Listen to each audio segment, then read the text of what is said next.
in the same hand, have a really nice board setup. This is what makes winners. Yeah. Pretty much. So, with that being said, I'm going to take full advantage of the fact that all these minions right here, basically, and these over here, but they don't have anything to attack, but I could move them. I'm going to take full advantage of the fact that these guys have +3 attack, which means they're rolling a range of 4 to 9, which is ridiculous. So I am going to spend 1 mana to move this group of minions right here and get my village back. Well, potentially get your village back. Oh. My minion is not afraid, okay? He's chilling. The lowest I pretty can confident. roll is 4. So... Right. Oh, jeez. So I rolled a 5 plus 3, which is an 8. So yeah, I sort of got it too. So right away, my minion Boom. is not a minion anymore. He's gone. Okay. So 1, 2. So then if I tried to go here, it would be out of range of the spell. So what I could do is just pay 1 blood and move him over. Right? Now, also just real quick. You do have to pay attention to how much blood you have. We right now we happen to have a lot of blood kind of saved up because we haven't been moving our lords, and that's fine. I mean, a lot of players will actually do that. They'll have their lords stay way behind, kind of have their units do all the work, and then go in with their lord and just obliterate things. Some people, like myself, get kind of greedy and just say, I'll just send my lord in right away, and then I won't be, chances are my lord will die, I won't be able to use a lot of cards, blah, blah, blah, blah, but that's why I like to play, so leave me alone. So, yeah. What I could do is I could try to take his graveyard, because that's still 1, 2 tiles, or I could try to take this mana pool. I'll probably do both. So, 1, 2, 3. Okay, well. Okay. So, I guess we'll do this one first. Now, an important detail is as soon as a enemy unit goes on a tile where their enemy is currently holding, battle happens. Right. So no more cards. You can't play any more cards until we do at least 1 battle. Right. So. 5. Oh well, crap. Yeah. You could have beaten. So this guy is destroyed. Simple as that. Over here now. Well, okay. So, right there. Wow. Nice. I got a 6, but that doesn't really help me with his +2 attack. Okay. So he's sitting pretty attack right now. Okay, +3. I am going to play a card called Harsh Sacrifice. Oops. Each class has a card that lets them draw a Hellfire card at certain expense. So, for example, the Blood Mage card says you can draw, or lets you draw a Hellfire card at the expense of 4 blood, which is 4 of your hit points, basically, which is a lot. And since the Lich specializes in building a vast army, Harsh Sacrifice is destroy 5 of your creatures, then draw 1 Hellfire card, and also pay 1 mana. So, now I can just pick 5 of my creatures. I'll do 1, 2, 3, 4, and 5. And then I will draw a Hellfire card. So, now, Hellfire cards are very special cards. They're not cards that are typically inside your deck at all. They're cards that you can only get by playing cards that allow you to draw Hellfire cards, or by sacrificing 3 demons in the center of the map, in the eye. This is what we call the eye. So Hellfire cards are overpowered cards. They are very, very powerful cards that your lord can use in order to destroy your enemies. Plainly put. And this happens to cost 6 mana. I don't have the mana to play it right now. Nice. So, and then I will play what is probably one of my favorite cards in the game. I'll play Seethe, which is gain 5 mana, then end your turn. It is a great, it's an easy way to gather mana, and it's also a great way to end your turn, basically. It's a good cap. So, now I will draw up to 5 cards. So, 1, 2, 3, 4, and that puts me at 5. Okay, well, and notice that because I played a Nullify during his turn, I now have 4 cards in my hand. I do not draw up to my 5-card max until the end of my turn. Yeah, the only time you ever draw cards, unless a card states otherwise, the only time you'll ever draw cards is at the end of your turn. Sure. So if I had a bunch of defense cards and I used all of them during his turn, that sucks for me because now I can't do anything during my turn, right. Other than like move my units and gather my resources and stuff like that. Okay, so now real quick, I'm just gonna do my upkeep phase and then we will continue on with my turn. Okay, so I did my upkeep phase, and one thing to remember is these numbers all over the board. In the final version, they'll look a little bit prettier than this prototype does, but these numbers signify how many units can actually be on that tile at once. So, for example, right here, I just happen to have 7 minions over here, and the total amount of units that can be on there is 7. So if Bobby were to come in with his units, say for example these 2 minions, and moved it onto here, that can happen because they're temporarily there. But at the outcome of the battle, there can only be 7 units. So at the beginning of my turn, say if this was my upkeep, now that I have 7 on here, I could not summon any more units on this because it's completely full. So. That said, I have all my units, I have all my resources for my upkeep. Now I'm going to go ahead and carry out my turn. I have some cards here that I'm probably going to want to utilize this turn, and I guess I'll just go ahead and do that. Now his aura is still in effect, which kind of is terrible for me, but I'm going to go ahead and just come in at him full strength with my Lord, I think. So my first move with my Lord is free, and then there on out it's 1 blood, so per tile, so 1. So paying my cost, and I'm going to go ahead and use a card that I drew last turn, Searing Pulse. Kill up to 3 creatures on a tile adjacent to your Lord. If that tile is a village, destroy it. So, and that costs 3 blood for me to cast, or 3 mana. Go ahead and put that in my discard, and I'm casting it on this tile right here. So, adjacent to my Lord, all of those are destroyed.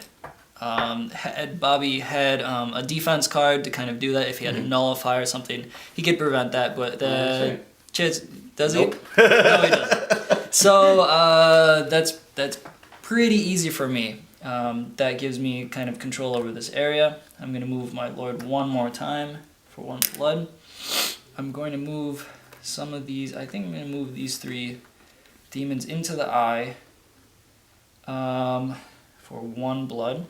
Mana. Or 1 mana. I keep saying that. And go ahead and use another card, Walk of Flames. So Walk of Flames is one of those signature cards of the Blood Mage class. It's devastating. The text reads, move 3 tiles. So this is a Lord spell. Move 3 tiles, avoiding all battles while moving. Destroy all creatures on tiles you move to this way. So that's 8 mana. So that's quite a lot. However, I don't pay any blood for moving my Lord, which is nice. And I will move 1, 2, 3 tiles. So, as a result of this devastating card, I lose all of these units. And based on the text of the card, he avoids battling any of them. They're just automatically destroyed. So what if I were just moving normally through, I would have to actually battle his Lord. And then we'd have to have this crazy Lord on Lord battle. However, with this card, I was able to completely go through that. Destroy plenty of these, give me the advantage of actually being in his territory now. And I have the graveyard, so I could potentially defend this, summon more units, and carry on that way. So I'm going to save the rest of these cards. I'm going to go ahead and move 2 of these minions over here onto this village so that I can summon more minions here next turn. I might as well.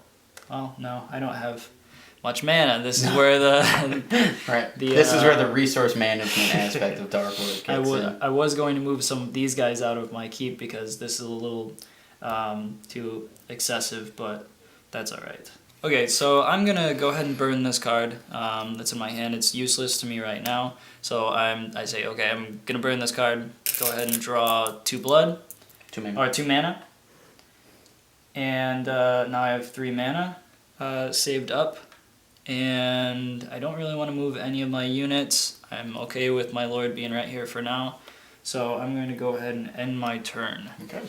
So end my turn, give him the resources, and I have 1 card in my hand, so at the end of my turn I draw 2, 3, 4 cards, and that puts me back up to 5 cards in my hand. So. Okay. So then, now I will take my turn, obviously, and I will do my upkeep, and then we'll be right back. Now that I've gathered all my resources and done my upkeep phase, I'm going to go about the action phase and take my turn now. I guess the first thing I'm going to do is play another one of my favorite cards, which is called Cult Leader.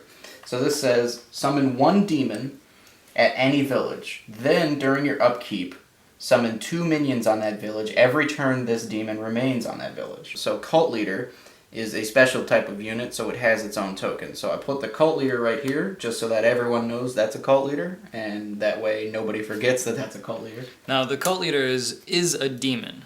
Right. However, the card specifies that it also, as long as it stays on the village, it will summon minions. So it's still a demon. Mm-hmm. It still rolls the 8-sided die. Right. It still rolls, still everything like that. Mm-hmm. So, and why that's one of my favorite cards is because not only am I going to be gathering blood from this village next turn, as long as it remains alive, or I don't move it, I will also get 2 minions. So I turn it into basically an extra graveyard. So. Yeah. It's a very nice card. It's phenomenal. Yeah. So now I guess I'm going to show you all a Hellfire card. And I'm going to play it. It is called Siphon. It costs 6 mana. And that says steal up to 3 blood from an opponent. Then steal 1 card of choice from that player's hand. Okay, so I'm gonna obviously he's going to do it to me. Right. Well, yeah, because he's my only opponent. If we were playing the full 4-player, then I can choose any opponent I want. So, and then I'll have a look at your hand. You can go ahead and choose there. Okay, let me see. I like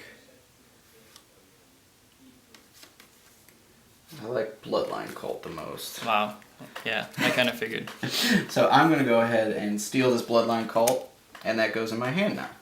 And then, once you're done with the Hellfire cards, rather than putting them in your discard pile, you shuffle them, back in with the rest of them.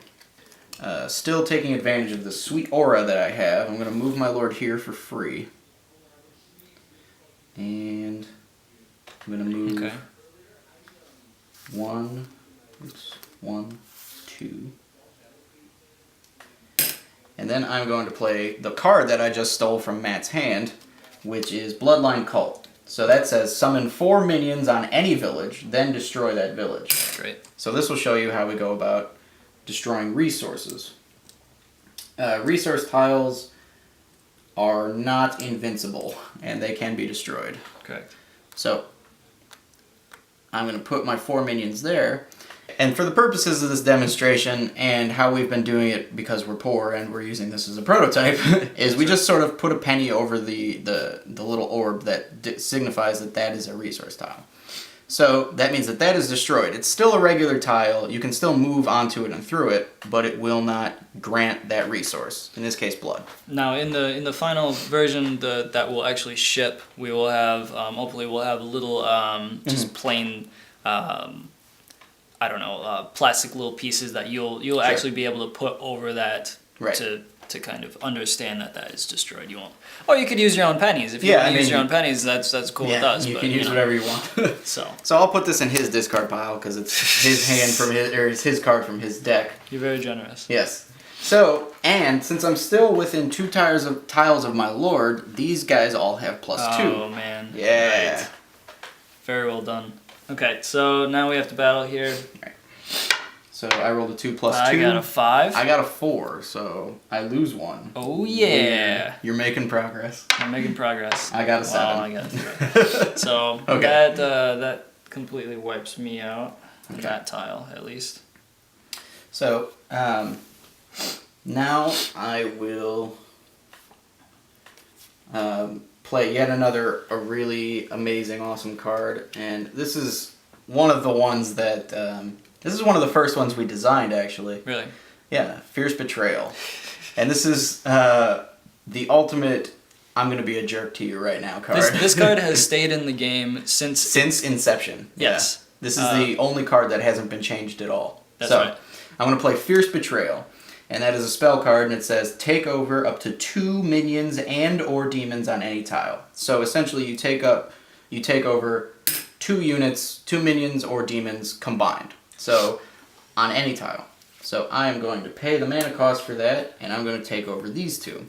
So in order to take over these units, I just remove his, and I put 2 demons of my own there, because now they are mine. Now, to be clear, he's not killing my units. Right. Doing that. He's merely taking them over. Right. So there are cards specifically in my hand right now, which I'm kind of waiting to. I'll just go ahead and spoil it.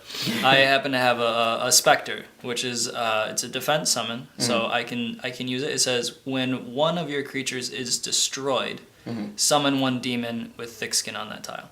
So I can't actually use that. I'm waiting. I'm waiting to use this card, and in that case, I can't do that. Right. So.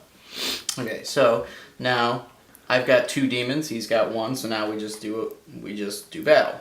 Now they're not minions and they're not within 2 tiles, so they don't. All the benefits, the plus benefits, are gone. So Okay. I rolled an 8. An 8. So I got a 6, but it's not strong enough. Okay. So now your demon is destroyed. So now that it's destroyed, I can go ahead and use the Spectre. Again, Spectre is a defense summon. When one of your creatures is destroyed, summon 1 demon with thick skin on that tile. So Okay. I'll go ahead and do that. Okay, so I'm going to go ahead and place my Spectre right there, where my creature died. Certain cards let you summon units with special abilities, and Thick Skin is one of them. Essentially, Thick Skin means that it has to take damage twice to die. It has to lose 2 rolls in order to be destroyed, rather than the usual 1. So, Correct. So we'll go ahead and battle.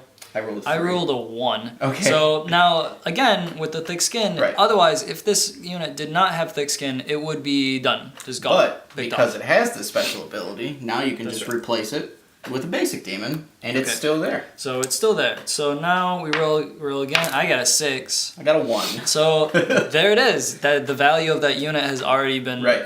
been demonstrated. So now we roll one more time to determine who gets the eye. I rolled a 1 I again. rolled another 6. Yeah. So that's pretty good. I happen to control the eye now. That's pretty good for me. Well, I mean, And that was I all tried. Yeah, no, I mean, I wasted my Fierce Betrayal there, and then ended up. I got your 1 unit, but then unexpectedly you had that Defense Spectre, and you were able to take control back of the eye, which is, it just shows how the card interactions can easily sway momentum back and forth. Sure, and it doesn't necessarily, this kind of also proves that in Dark Lord, yes, you may have some really powerful cards, but you never know what's going to happen. Everybody has powerful cards. Right. And often what's the case is people will start playing, they'll be like, oh man, can't wait till my turn. That's usually me. Can't wait till my turn, can't wait to do all these crazy cards. And then someone else's turn comes up and they just lay waste. Right, so Everybody is a lord. Everyone is powerful. the idea with Dark Lord is so that every single person is operating on an equally amazingly powerful level, Absolutely. So, no one is more powerful than the other. It's just a matter of how you strategically use that power. It's how you use your evil power. How Right. you use your power for bad. The idea is that every single player should feel empowered, I guess. Should feel empowered while playing this game, and at the same time feel like you're struggling against someone who is just as strong as you. So thank you very much for checking out this brief gameplay demonstration. Hopefully this gives you an idea of the the mechanical complexities and the nuances at place in this game. Again, thanks for watching. To find out more, visit our website at becomethedarklord.com. There we'll have a bunch of information about the game, a lot of really cool stuff. Lore, Frequent updates. It's just the best. It's the best website. So and check also, if you'd like to see more cards, we only showed you a very small sample of the cards at play here. We've got not a comprehensive by far. We do want there to be some surprises, but we've got more cards up on the website. So thank you very much. And Bam.